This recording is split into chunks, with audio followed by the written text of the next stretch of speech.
네, 오늘 우리가 같이 나눌 말씀의 제목은 우리는 하나님이 아니다 라는 제목으로 같이 말씀을 나누고자 합니다. 오늘 우리가 같이 읽을 본문의 말씀은 출애굽기 말씀입니다. 32장 1절에서 4절 말씀입니다. 우리 계신 곳에서 한 목소리 한 마음으로 같이 읽어주시면 감사하겠습니다. 시작. 모세가 산에서 내려오미 더딤을 보고 모여 백성이 아론에게 이르러 말하되 일어나라 우리를 위하여 우리를 인도할 신을 만들라. 이 모세 우리를 위하여 이 땅에서 인도하여 낸 사람 어찌 되었는지 알지 못함이니라. 아론이 그들에게 이르되 너희의 아내와 자녀의 귀에서 금고리를 빼어 내게로 가져오라. 모든 백성이 그 귀에서 금고리를 빼어 아론에게로 가져가매 아론이 그들의 손에서 금고리를 받아 부어서 조각칼로 새겨 송아지 형상을 만드니 그들이 말하되 이스라엘아 이는 너희를 애굽 땅에서 인도하여 낸 너희의 신이로다 하는지라. 아멘. 네, 저는 한국 사회의 의료 산업이 굉장히 크게 발전된 줄 알았습니다. 왜냐하면 패션을 선도하고 세상 모든 젊은이들에게 그러한 모습들을 앞서 보여주는 한국의 의료 문화가 굉장히 발전돼 보였다라는 것이죠. 그런데 근래 제가 이것에 큰 실망을 갖게 됩니다. 왜냐하면 제 바지를 빨고 나면 계속 줄어들고 있기 때문입니다. 라고 말하고 싶지만 사실은 코로나19에 1년을 지나면서 늘어난 몸무게의 역습이라는 것을 부인할 수가 없습니다. 문제는 이전처럼 몸무게가 조절이 잘 되지 않는다라는 겁니다. 이가 나이가 들면서 몸이 변하면서 이런 것들이 쉽지 않아집니다. 건강 관련 잡지인 헬스지에 따르면 여성들이 생각하는 청춘의 마지막 나이를 54세라고 한답니다. 우리의 몸이 묵은 김치나 포도주가 아닌 이상 노화가 되고 그래서 한계가 느껴지는 것이 우리에게 기분 좋은 일은 아닌 듯 싶습니다. 우리 모두는 다양한 영역에서 그 한계를 맞이하게 될 것입니다. 몸의 한계, 그리고 관계의 한계, 성취의 한계, 그리고 지식의 한계 등 우리는 다양한 영역에서 우리의 한계를 맞이하게 되는데요. 그렇다면 여러분들은 그 한계를 맞이할 때 어떻게 돌파하시겠습니까? 할 수 있다는 신념으로 그 한계를 이겨내시겠습니까? 오래전 교회가 이야기했던 것처럼 할 수 있다, 하면 된다, 해보자 라는 신념으로 그 한계를 돌파하시나요? 아니면 그 한계를 그냥 인정하고 받아들이겠습니까? 우리는 오늘 2021년을 맞이하며 말씀을 통해 이 한계에 대한 이야기를 나누어 볼까 합니다. 본문의 이야기입니다. 오늘 본문은 400년이 넘도록 이집트에서 노예로 살아가던 사람들이 탈출하던 이야기에서 그 시작을 찾을 수 있습니다. 성경이 출애굽이라고 말하는 이집트 탈출 이야기입니다. 성경은 이 이집트를 탈출한 사람들을 히브리인이라고 했는데요. 그 의미가 바로 어중이 떠중이라는 의미를 갖고 있다고 합니다. 어중이 떠중이라는 것은요, 서로 인정하지 않고 자기가 옳다는 신념으로 협력하거나 연대하지 않는 흩어진 사람들이라는 의미입니다. 이러한 의미를 갖고 있는 어중이 떠중이들이 모세라는 리더를 중심으로 400년 만에 하나의 집단이 되고 그렇게 이집트를 탈출하였고 그 과정에서 모세를 통하여서 놀라운 일들을 경험할 수 있었다라고 성경은 이야기합니다.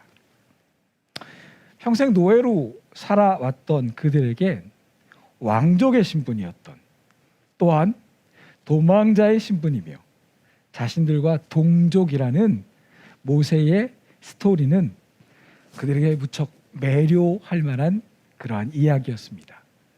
또한 더불어 어떠한 신도 보여주지 못했던 기적들을 지팡이를 들고 손을 들면 바다가 갈라져고 기도하면 하늘에서 구름 기둥과 불 기둥이 생겨났고 바위를 외치면 바위에서 물이 쏟아지고 하늘에서 만나와 메추라기가 떨어지는 놀라운 기적들이 생기는 걸 보면서 그들은 모세라는 리더를 신뢰할 수 있게 되었다라고 합니다. 그러면 모세라면 믿고 따라도 될 것 같은 마음들이 이 어중이 떠중이들에게도 생겼다라는 거죠. 그런 모세를 따라 애굽에서 나온 지 3개월째가 되던 때 히브리 민족들은 광야에 있는 한 산, 시내산이라는 곳에 도달하게 되었습니다. 그때 그곳에서 하나님께서는 모세를 산으로 부르셨고 모세는 그 부름을 받아 산으로 올라갔다라고 합니다. 출애굽기 24장 16절에서 18절 말씀입니다. 같이 한번 읽어주시면 감사하겠습니다. 시작. 영광이 해삼 위에 머무르고 몇 동안 산을 가리더니 일곱째 날에 여호와께서 구름 가운데서 모세를 부르시니라. 산 위에 여호와의 영광이 이스라엘 자손의 눈에 맹렬한 불같이 보였고 모세는 구름 속으로 들어가서 산 위에 올랐으며 모세가 40일 40야를 산에 있느니라. 그렇게 모세가 산으로 올라가고 하루가 지나고 이틀이 지나고 시간은 더 흘러 일주일, 2주일이 지났습니다. 곧 다시 내려와서 그들을 이끌고 그들에게 약속했던 소망의 땅으로 인도할 것이라고 생각했는데 아무리 기다려도 모세는 그 산에서 내려오지 않는 것이었습니다. 그러자 이스라엘 사람들은 조금씩 불안한 마음이 들기 시작했습니다.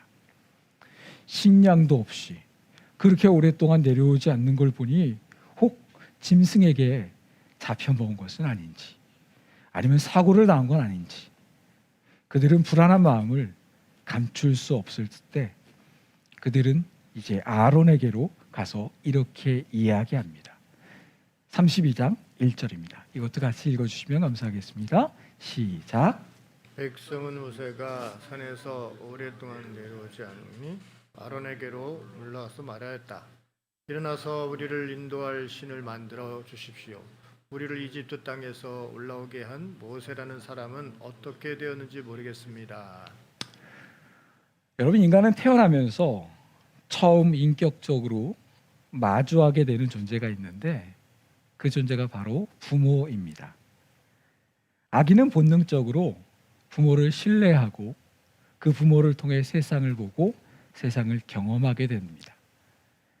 아기에 있어 부모는 이 세상 가장 안전한 울타리이고 보호자이며 또한 신뢰할 수 있는 완벽한 존재입니다. 그러나 시간이 흐르고 그 아기가 소년, 소녀가 되면서 그 이야기는 조금씩 달라집니다. 그토록 완벽하던 부모는 어릴 때 생각했던 것처럼 그리 온전하지도 안전한 울타리나 보호막이 아니었던 것입니다. 이에 자녀들은 부모에게 가졌던 환상을 조금씩 깨어지며 혼란의 시기를 맞이하게 되는데요. 우리는 이것을 사회학적인 용어로 사춘기라고 이야기합니다. 그런데 자녀들만 부모에게 실망하는 것이 아닙니다. 부모도 마찬가지죠. 모든 부모들은 자기 자식들이 제2의 아인슈타인, 모차르트, 방탄소년단, 블랙핑크라고 믿는 경향이 있습니다. 그 정도까지는 아니더라도 내 자식은 나보다 조금 낫지 않을까라는 소망을 갖게 마련입니다. 그래서인지 젊은 부부들을 만나 이야기를 나누다 보면 은근히 자기 자식 자랑을 하면서 자신들의 자녀가 얼마나 똑똑한지 얼마나 기대가 되는 존재인지를 설명하려고 애씁니다. 그런 저는 아무 말 안 하고 묵묵히 듣고 있습니다. 그러면서 속으로 이렇게 생각하죠. 그래, 조금의 시간만 지나보자 라고 속으로만 생각합니다. 그리고 진짜 조금의 시간이 흘러가면 어느새 이러한 자랑은 바람과 함께 사라지고 근심과 걱정 그리고 고민의 이야기로 그 부모들의 이야기가 채워지는 것을 우리가 보게 됩니다. 부모와 자녀뿐 아니라 사실 우리의 모든 인간관계는 우리에게 절망과 죄책감, 분노와 원망, 미움과 후회를 안겨줍니다.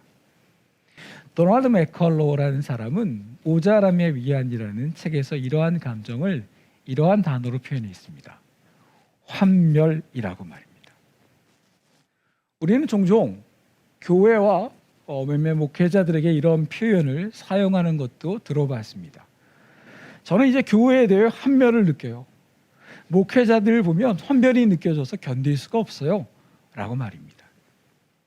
사실 환멸이란 단어의 본 의미는 우리가 갖고 있는 것과는 조금 다른 면이 있습니다.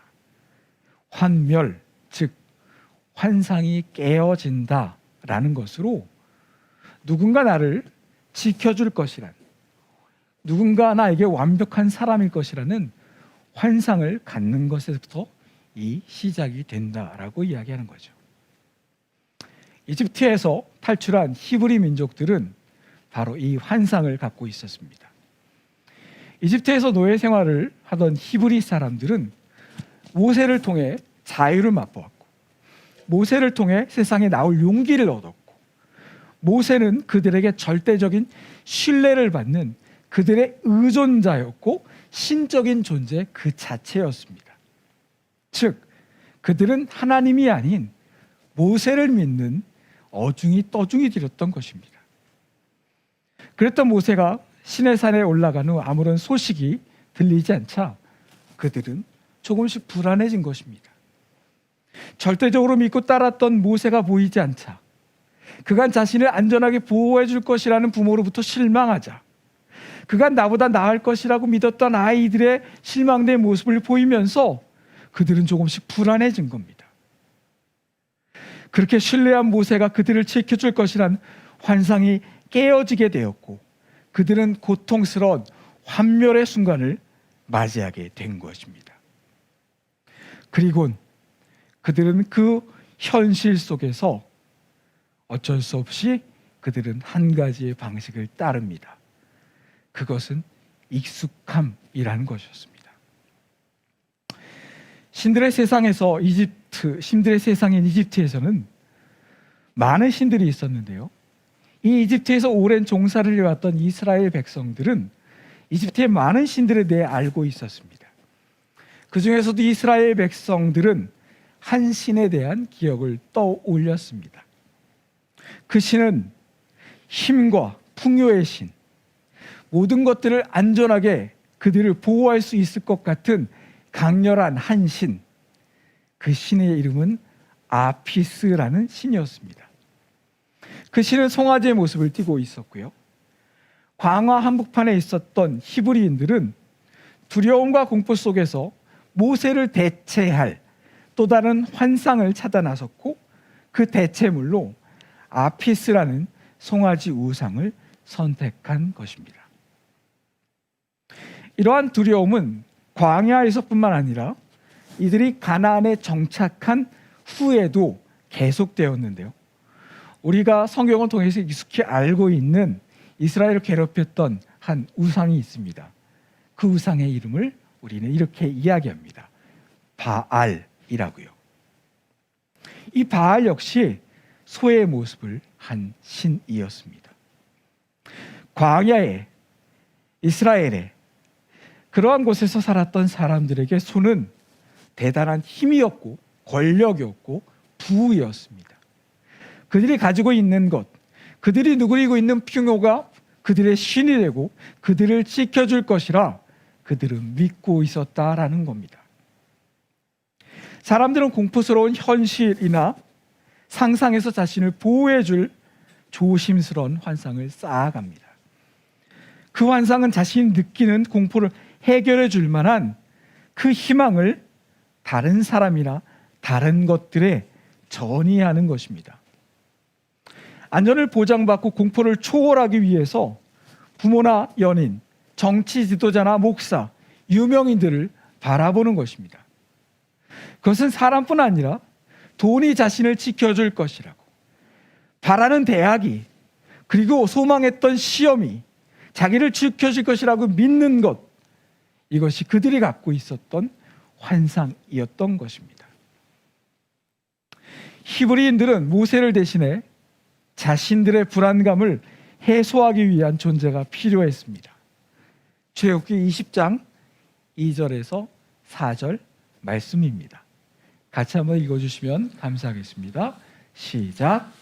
나는 너희를 이집트 땅 종살이 하던 집에서 이끌어낸 주 너희 하나님이다. 너희는 내 앞에서 다른 신들을 섬기지 못한다. 너희는 너희가 섬기려고 위로 하늘에 있는 것이나 아래로 땅에 있는 것이나 땅 아래 물속에 있는 어떤 것이든지 그 모양을 본떠서 우상을 만들지 못한다. 성경은 이러한 환상에 대해서, 이러한 태도에 대해서 한마디로 우리에게 이야기합니다. 우상 숭배라고요. 사실 히브리인들은 아피스라는 송아지 우상 이전에도 다른 우상을 이미 갖고 있었습니다. 그 우상은 모세라는 우상이었습니다. 하나님께서는 우상을 섬기지 말라고 하신 것은 우리 안에 있는 왜곡된 환상을 깨트리고 서로에게 불가능한 짐을 짓게 하지 말라는 뜻이었습니다. 다른 사람이나 다른 무언가가 우리를 가장 깊은 두려움에서 구원해 줄 수 없고, 위험한 세상에서 우리를 안전하게 해줄 수 있는 것은 존재하지 않으며, 우리를 행복하게 해줄 수 있는 진실을 받아들이는 것, 즉 다른 존재가, 다른 것들이 나의 신이 될 수 없다라는 것을 깨달아야 한다는 것을 하나님께서 말씀하셨습니다. 우리 통장에 쌓여있는 잔고가 우리를 행복하게 안전하게 만들어 갈 수 없고, 우리가 믿고 신뢰하는 그 사람이 우리를 보호해 줄 수 없다라는 것을 우리가 알아야 된다라는 것입니다. 내가 만일 내 행복과 구원의 열망을 내 아내에게, 내 남편에게, 내 자녀에게 전이한다면 그것은 가족들에게 불가능한 짐을 지우는 것이며, 결국 이에 가족들은 실패한 신이 되고 말 것입니다. 그래도 우리가 환상을 고집한다면 우리는 결국 우리에게 실망스러운 것을 보여준 그에게서 등을 돌리고 더 유능한 신을 찾아 나서거나, 가족들에게 더욱더 나은 신이 되라고, 가족들에게 더욱더 나은 모습을 보이라고 채찍을 휘둘러야 될지도 모릅니다. 좀 더 열심히, 좀 더 많이, 좀 더 많은 성공, 좀 더 많은 것들, 많은 힘들을 가져야지만 된다라고 우리는 더욱더 그들을 채찍질할지도 모릅니다. 과연 얼마나 많은 돈들이 우리를 안전하게 보호할 수 있을까요? 얼마나 많은 힘들이 우리를 보호할 수 있을까요? 얼마나 많은 큰 교회들이 여러분들을 보호할 수 있을까요? 어쩌면 우리 중에는 이 정도의 환상은 짊어져야 된다고 믿고 있는 사람이 있을지도 모릅니다. 그러나 누군가 삶과 행복을 책임져야 된다는 것은 우리가 짊어질 수 없는 짐이 될 것입니다. 우리가 반드시 기억해야 될 것은 우리는 하나님이 아니라는 것입니다. 당신의 자녀들도 인간뿐이며 당신의 부모들도 마찬가지로 연약한 존재라는 것입니다. 우리 모두는 마음 깊은 불안을 달래주고 간절한 열망을 채워줄 수 있는 하나님이 될 수는 없습니다. 어려운 시절을 살아가며 가족을 잘 부양하지 못하고 있다라고 느끼는 부모님들, 부모에게 좋은 자식이 되고 싶지만 되지 못한 것에 대한 아쉬움을 느끼는 자녀들, 좋은 친구이고 싶고 좋은 교회이고 싶지만, 좋은 목회자이고 싶지만 터무니없이 부족함을 느끼는 우리 모두는 고백하건대 우리는 원래 그런 존재입니다. 그러기에 사랑받아야 되고, 그러기에 위로받아야 하고, 그러기에 격려받아야 되는 존재일 뿐 우리는 하나님이 아닙니다. 그리고 우리는 절대적으로 사랑하시고 변하지 않고 온전하신 유일한 한 분, 우리의 하나님, 그분만을 바라보며 같이 어깨동무를 하며 서로의 연약함을 이해해주며 걸어가는 그러한 공동체입니다. 지친 우리들, 용기를 잃지 말아야 합니다.